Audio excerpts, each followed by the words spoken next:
2 రోజుల క్రితం ఇదే తరహాలో దాడి జరిగింది. ఇప్పుడు తాజాగా మళ్లీ కొరకలమూడిలో దాడి జరిగింది. దీంతో జనం బెంబేలెత్తిపోతున్నారు. బైక్పై వస్తున్న ఆగంతకుడు ఈ దాడులకు తెగబడుతున్నట్లుగా సమాచారం. దీనిపై మరింత సమాచారం మా కరెస్పాండెంట్ వినాయక్ అందిస్తారు.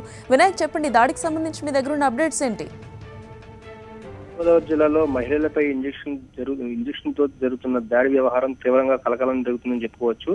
ఈ రోజు ఉదయం పాలకోడేరు మండలం గొరగలమూడి గ్రామంలో ఇంటి ముందు ముగ్గు వేస్తున్న ఒక మహిళ మీద గుర్తు తెలియని ఆగంతకుడు మోటార్ సైకిల్ మీద వచ్చి ఆమెను పలకరించడం జరిగింది. ఆమె తేరుకుని మాట్లాడే లోపే ఇంజెక్షన్ తోటి ఆమె మీద దాడి చేసే ప్రయత్నం జరిగింది. ఆ తర్వాత ఆమె కేకలు వేయడంతో ఆగంతకుడు మోటార్ సైకిల్ మీద పరారీ కావడం జరిగింది. స్వల్ప అస్వస్థకు గురి కావడంతో మహిళను పుటావుట్టిన భీమవరం ప్రభుత్వ ఆసుపత్రి తరలించారు.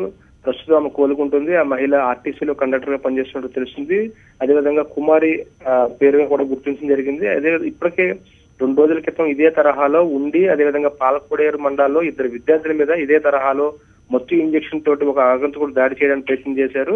2 రోజుల క్రితం ఎండగండి మైపా గ్రామాల మధ్యలో ఎనమదూరు డ్రైన్ వంతెన సమీపంలో అంటే అందుకూరు మేర్సీ అనే ఒక 13 సంవత్సరాల మైనర్ బాలిక మీద అంటే ఆ మహిళ చిన్నారిని ఈ హై స్కూల్లో 7వ తరగతి చదువుతుంది. ఆ మహిళ మీద ఇదే విధంగా దాడి జరిగింది. అదేవిధంగా 16 సంవత్సరాల మైనర్ బాలిక ఇంటర్ ఫస్ట్ ఇయర్ చదువుతున్న మరొక విద్యార్థుల మీద కూడా ఇదే తరహాలో ఇంజెక్షన్ తోటి అదే ఆగంతకుడు దాడి చేయడానికి ప్రయత్నం చేశారు.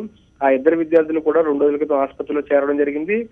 ప్రస్తుతం ఈ గ్రామీణ ప్రాంతాల్లో అంటే ఉండి కానీ అదేవిధంగా పాలకోడేరు మండలాల్లోని గ్రామీణ ప్రాంతాల్లో మహిళలు బయటికి రావాలంటేనే తీవ్ర భయాందోళన చెందుతున్నారు. ఈ సంఘటన నేపథ్యంలో ఇప్పటికే పోలీసులు ఈ ప్రాంతంలో పూర్తి స్థాయిలో నిఘా పెట్టడం జరిగింది. మఫ్టీలో కూడా నియమించడం చెప్తున్నారు. అయినప్పటికీ కూడా ఆగంతకుడు తెగబడి ఈ విధంగా ఇంజెక్షన్ తోటి దాడి చేయడం, అది ఏ ఇంజెక్షన్ కూడా వీళ్ళకి ఎవరికి కూడా అర్థం కాని పరిస్థితి. ఇప్పటికి కూడా భీమవరం ప్రభుత్వ ఆసుపత్రి వైద్యులు కూడా చెప్పలేకపోతున్నారు. ఆ ఇంజెక్షన్ మేము బ్లడ్ శాంపిల్స్ సేకరించిన తర్వాత హైదరాబాద్ ల్యాబ్ టెస్ట్ పంపించిన తర్వాత మాత్రమే ఇది ఎటువంటి ఇంజెక్షన్ చెప్పగలుగుతామని కూడా చెప్తున్నారు. మరోవైపున 2 విద్యార్థులు తాజాగా ఈ రోజు ఒక మహిళ మీద ఈ విధంగా దాడి జరగడం వరుస సంఘటనల నేపథ్యంలో గ్రామీణ ప్రాంతాల్లోని మహిళలు మాత్రం తీవ్ర ఆందోళన చెందుతున్న పరిస్థితి కనిపిస్తుంది. ఆ ఆగంతకుడు సైకోగా వినాయక్, మీరు